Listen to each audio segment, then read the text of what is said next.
মেহমান আসতেছে, তাড়াতাড়ি হাসপাতালে নাও। ওর এই 5 স্টার হোটেলই পছন্দ, এখানেই হবে। এই ভানাচোরা খুপড়িতে চিন্তা বাচ্চা নাই, হবে। আমি থাকতে সব ভিআইপি ব্যবস্থা হবে। আচ্ছা, আমি তাহলে নার্সের ড্রেসটা পরে আসি। মেহমান আসার আগে ঘরটা তো একটু ডেকোরেশন দরকার। ঠিক বলছো, ছানাগুলো এসে যেন রাজকীয় ভাব পায়। আরে থামো, এই সময় ঠোকাঠুকি করলে বাচ্চার ভয় লাগবে। চুপ করো তো, আমি ইঞ্জিনিয়ার না তুমি। ও মা, রং কেন?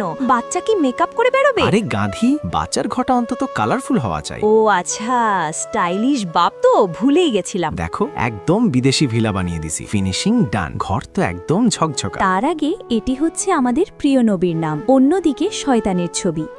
আমাদের প্রিয় নবীকে তোমরা যদি বেছে নাও তাহলে লাইক সাবস্ক্রাইব করো। সাবস্ক্রাইব লাইক যদি না করো আমি ধরে নেব তোমরা শয়তানের ছবিকে বেছে নিয়েছো। এই ফুটবল টিম কি মাঠে নামলো? ঘাবড়াইও না বোন, তোমার স্বামী তো পুরাই পাগল। ধৈর্য ধরো, মেকআপ তো মাত্র শেষ হইল, এখন বের হবে। পরের পার্ট দেখতে কমেন্ট করুন, আপনার মতামত জানান।